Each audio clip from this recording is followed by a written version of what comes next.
Ouais, d'accord, mais bon, il a une connaissance des dossiers. Alors, il n'y a pas un maire en France qui a une connaissance des dossiers comme Almagna. Il connaît tout sur tout. Bon, et je dis c'est ça, moi. Comme d'ailleurs, tout son fan club encore actuellement. Ils sont de moins en moins nombreux, je ne vous le cacherai pas. Voilà.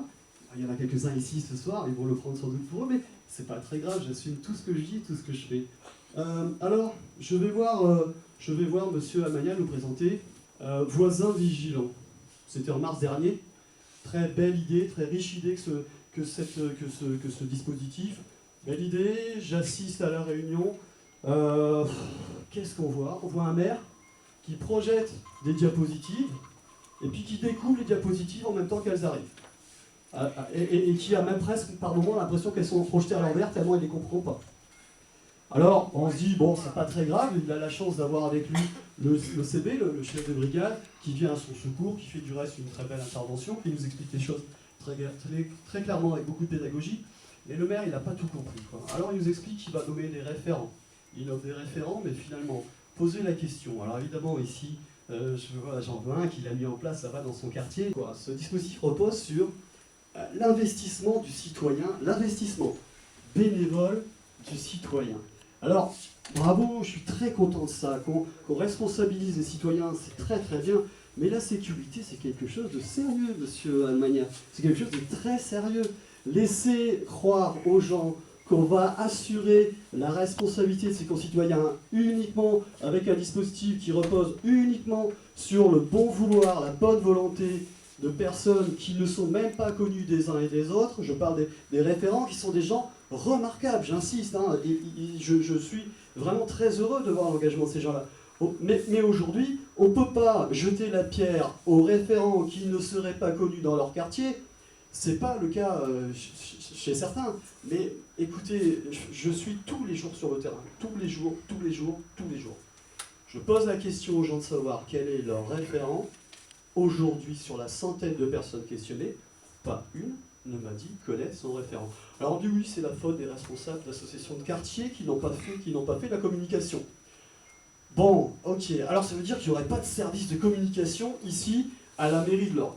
Vous recevez tous, les lauriers, vous recevez tous le petit journal en papier glacé qui nous coûte une fortune. Du reste, je ne suis pas allé voir combien il nous coûtait. C'est une très bonne idée d'adresser, de communiquer par ce biais-là. C'est une excellente idée. Mais à ce moment-là, quand on communique sur tout. Et si on a décidé de lancer un dispositif important, sérieux, et qui peut être efficace, à savoir le dispositif voisin vigilant, eh bien à ce moment-là, on profite du vecteur de communication qu'est ce petit journal pour communiquer sur le dispositif en question, pour éventuellement, au cas par cas, quartier par quartier, préciser le nom du référent. Il n'y a pas besoin de sortir de Polytechnique pour avoir cette idée-là. Non, au lieu de ça, alors, on préfère favoriser les envies d'un premier adjoint frustré de n'avoir jamais réussi un concours de recrutement de l'éducation nationale pour devenir prof d'histoire, et qui nous fait sa leçon d'histoire sur ce petit journal, à raison de 4 pages en papier glacé, ça coûte rien au laurier, mais lui il se fait plaisir, quoi, notre ami. Il se fait drôlement plaisir. Bah ouais, il n'a pas pu être prof, trop bête sans doute le médecin. Voilà. Alors, ça c'est un des trucs, je me dis mince, attends, c'est vrai, il ne connaît pas ça. Alors après, on va au PLU, on va à la réunion sur le PLU. Je reconnais humblement, pour l'instant, c'est un dossier technique, mais on a dans notre équipe des gens qui sont de très très bons techniciens, je m'y rends avec eux. Et on découvre un maire qui lui-même découvre que la commune de l'Orne est classée en zone Natura 2000. Parce qu'il ignore parfaitement qu'à partir du moment où la commune a un petit bout de frontière commune avec la zone en question, la commune est classée zone Natura 2000. Et il le découvre en live, il le découvre devant tout le monde, il s'en étonne auprès de la personne chargée de faire la présentation.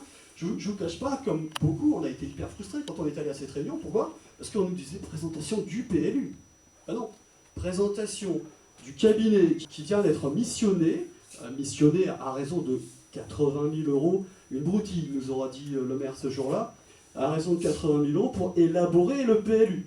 PLU, PLUI, du reste, il y a de grandes chances avec ce qui se passe en ce moment et notre Madame Folding du flot aux manettes, que ce soit plutôt un PLUI, mais on aura l'occasion d'en reparler. Bref, je pourrais vous citer d'autres exemples dernière date.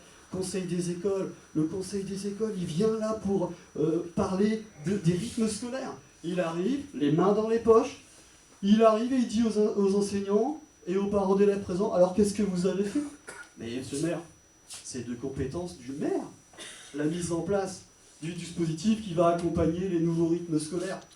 Et là, il découvre, mais tout le monde en parle.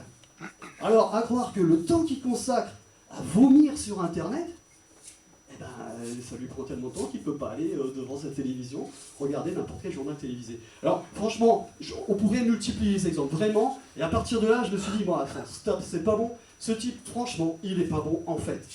Il est pas bon, et je me dis, après tout, il est aux manettes, il est pas bon. Les largués au quotidien, pour certains, le croient bon. Bah oui, ses amis. Mais les autres, ceux qui souffrent. Vous savez, ici, vous êtes quelques-uns à habiter la Couaste, je vous ai salué tout à l'heure. Des quartiers un petit peu plus compliqués, un petit peu moins compliqués. Il n'y a pas que des gens qui vivent dans de jolies villas, et je vais pas faire de sectarisme, moi. On a le droit d'habiter dans une jolie villa, on a le droit d'habiter à la Couaste. Pour nous, sur la liste L'Amble-Marine, pour nous, au Front National, il n'y a pas de Français de seconde zone. Tous les Français sont égaux. Tous, et pour l'ordre, ceux de la Couaste, tous ceux de la Couaste, tous, ils ont tous autant de droits que les autres. Et moi, je reçois des coups de fil, je reçois des mails, je reçois de gens qui souffrent là-bas. On va s'occuper de ces gens-là pour de vrai. On va s'occuper des gens qui souffrent pour de vrai. Parce que descendre les poubelles, se faire insulter, se faire agresser, être obligé de baisser le regard, ça n'arrive pas que dans le 9-3. Ça n'arrive pas que dans le 9-3. Et il faut arrêter de penser que la situation est idyllique, y compris dans notre jolie commune de l'Orgue. Alors, je vais dire une horreur. Ces gens-là se plaignent des traités de sales français, mais on est où? Alors nous, on a tendance à penser qu'on est chez nous, hein, et donc, comme on est chez nous, eh ben, on va expliquer aux gens qu'effectivement, soit ils sont chez eux et ils décident d'être chez eux, mais ils font ce qu'il faut pour être chez eux, soit ils iront voir ailleurs si on y est.